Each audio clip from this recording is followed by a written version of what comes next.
Hii ni Gunners XG, naitwa Amani Mohamed.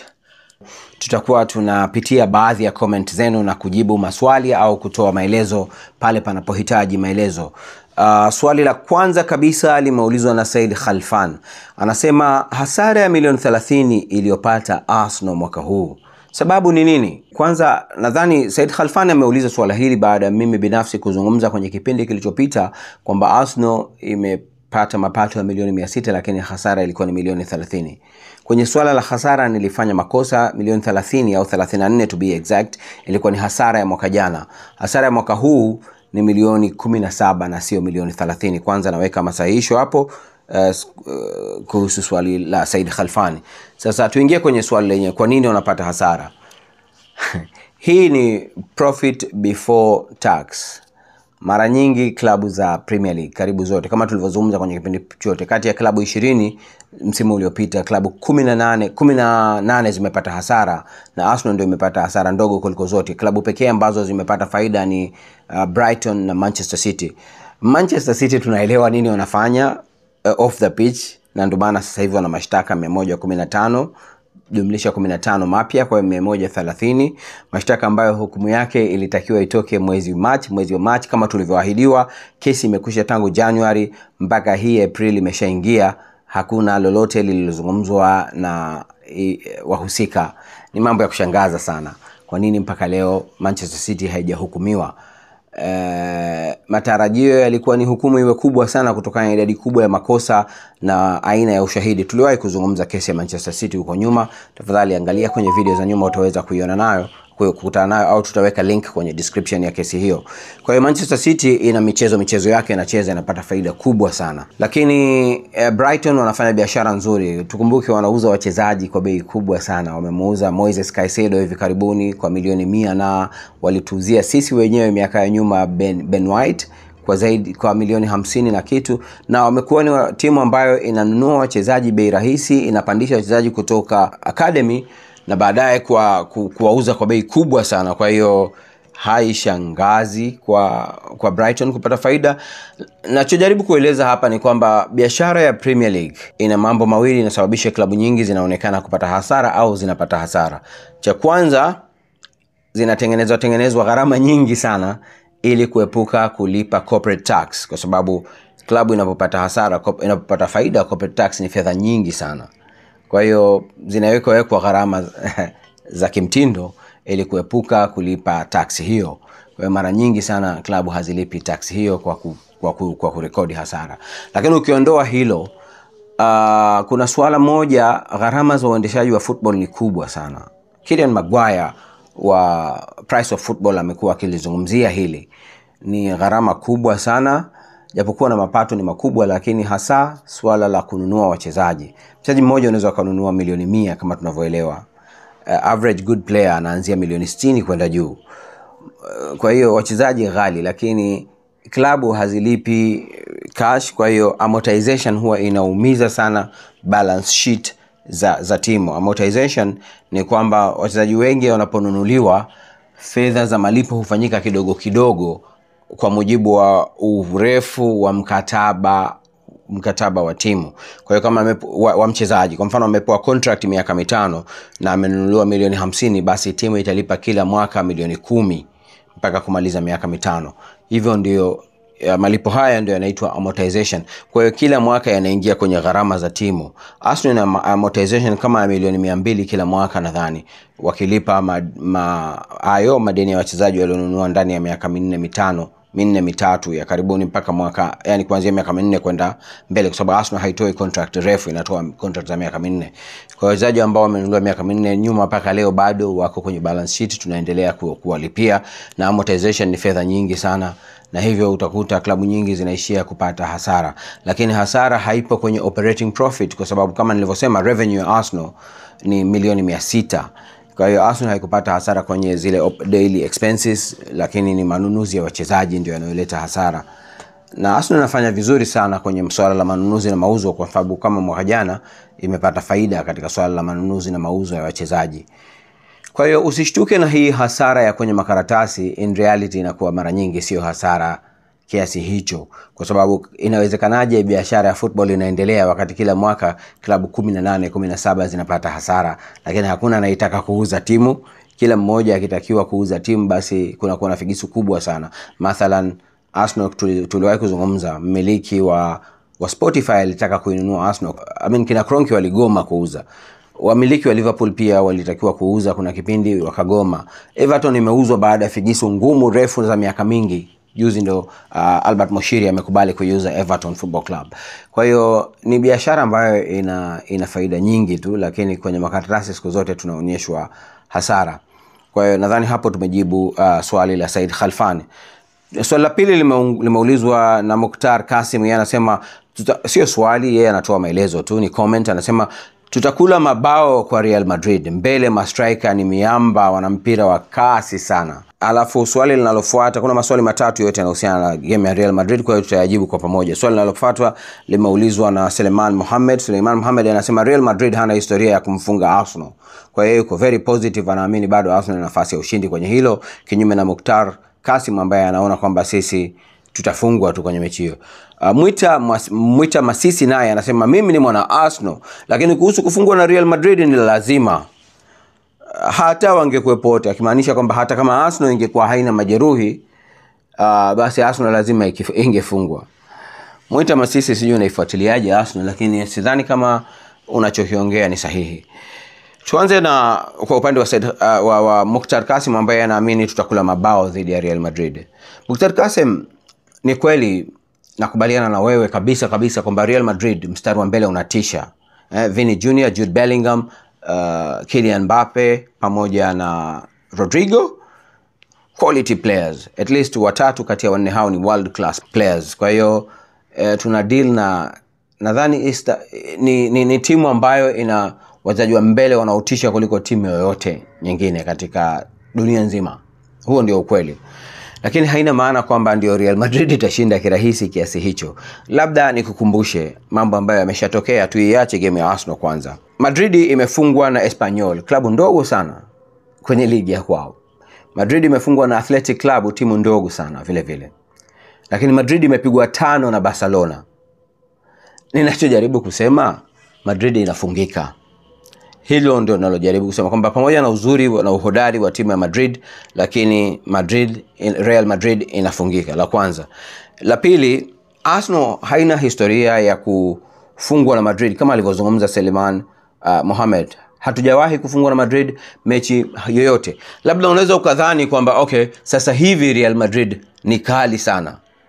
Nataka nikuhakikishie Real Madrid tuliyoitoa kwenye round of 16 mwaka 2006 tulipoingia finali ya Champions League ni kali kuliko Real Madrid ya leo. Alikuwepo akina Zinedine Zidane, Ronaldo R9, Roberto Carlos. Ilikuwa inatisha mno. Hakuna mtu alitegemea Arsenal itaifunga Real Madrid, lakini tulishinda mchezo ule. Kwa hiyo haina maana kwamba kwa sababu Madrid ni kali na inatisha kwenye front line basi tuna uhakika wa kufungwa.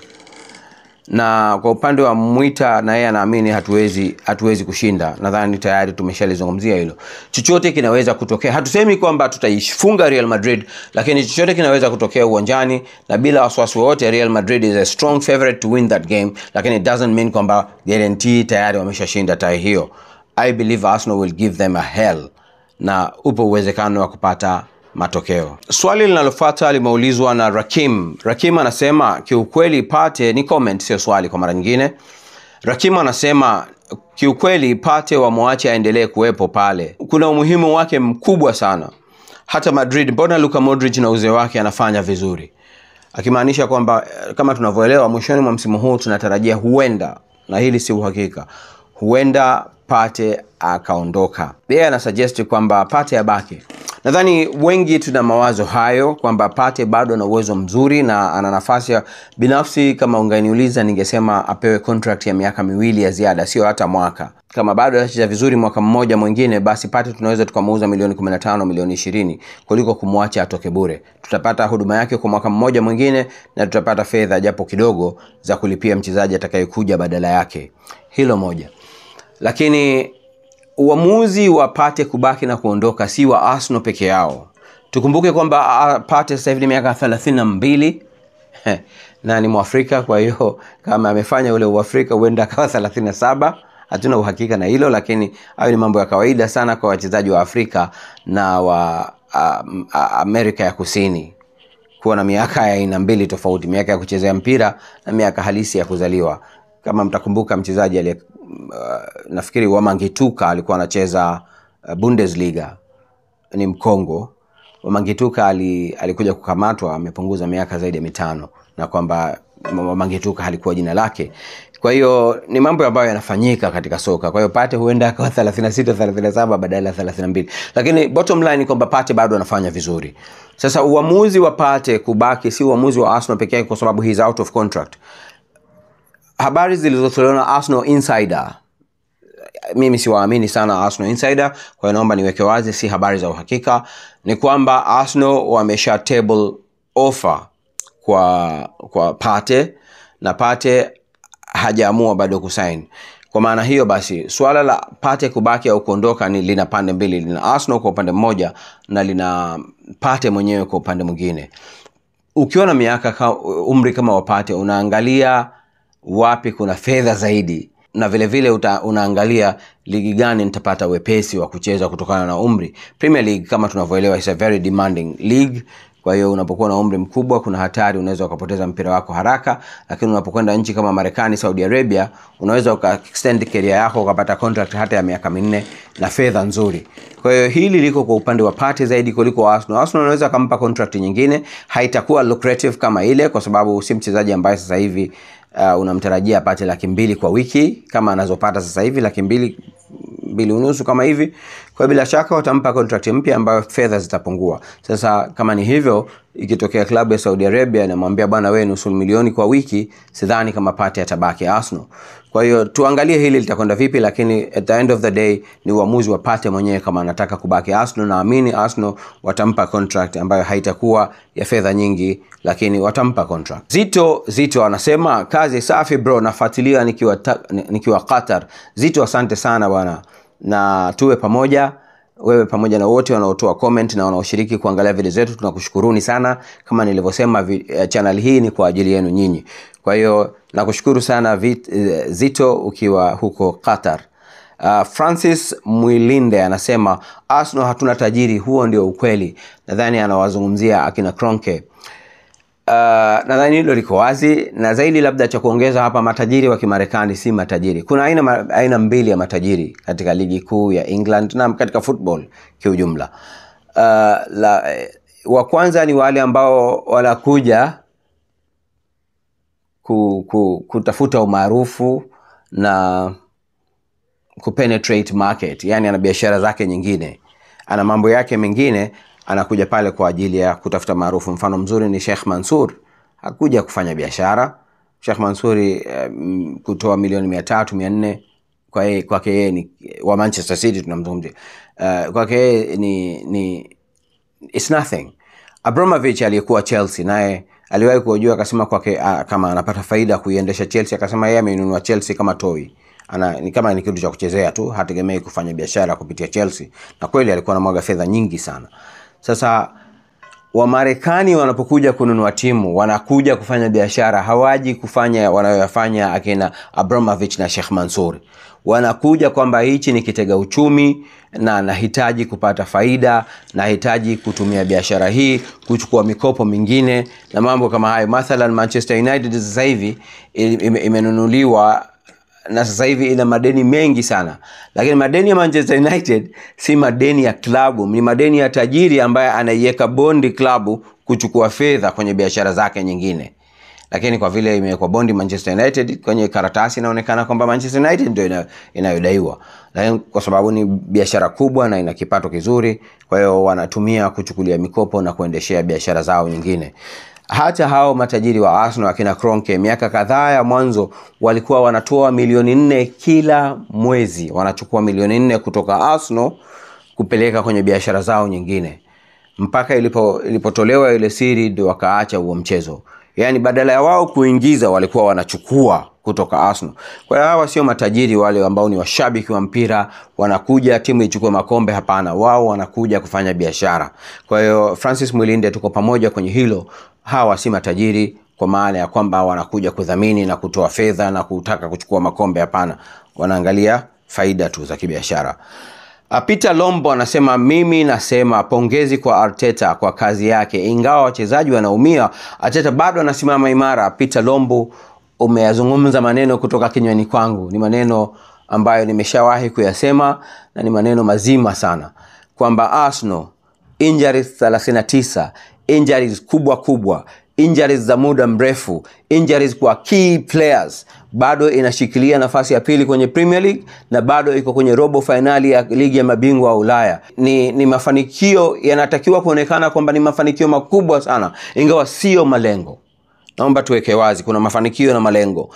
Lengo la Arsenal, tunataka trophies. Washabiki, wachezaji, managers, everyone connected with Arsenal Football Club, tunachotaka ni makombe. Lakini ukiangalia circumstances, mazingira ya msimu huu, makosa tuliyofanywa na marefari, majeraha, wachezaji, aina ya wachezaji walioumia, Arteta anahitaji kupongezwa sana. Tuko pamoja Peter Lombo, you are very very right. Kwa hiyo hizo ndio comment za leo tulizozichagua. Kwenye swala la comment, tafadhali ni sana tungependa comment zisiwe refu sana. Na vile vile kuanzia sasa tutakuwa tuna edit comment. Kama comment ni refu, tutachukua lile swali la msingi au ile hoja ya msingi tu na kuielezea, na tutamtaja aliyetoa comment vile vile na kuijibu kama kuna swali au kutoa maelezo kama wanahitaji maelezo au uchambuzi. Kwa hiyo tafadhalini sana weke comment zenu ziwe fupi na jaribu kuenda na kile ambacho kinazungumziwa. Siku ya leo, kwenye video ya leo, tunahitaji utabiri wenu. Mnasema nini kuhusu mechi ya Real Madrid? Wekeni kwenye comment, mnatabiri nini, mnataraji nini kitatokea. Je, tutaweza kuitoa Real Madrid, ugumu wa mechi na aina yoyote ya comment ambayo itahusiana na mechi ya Real Madrid. Tutafurahi sana kuziona na kuzisoma comment hizo, na tutakuja kuzieleza kwenye video ijayo, Mungu akipenda. Asanteni sana kwa kutufuatilia. Tunakushukuruni sana. Tukutane tena siku nyingine. Naitwa Mani Mohamed. Tafadhali sana subscribe kama bado hujafanya hivyo.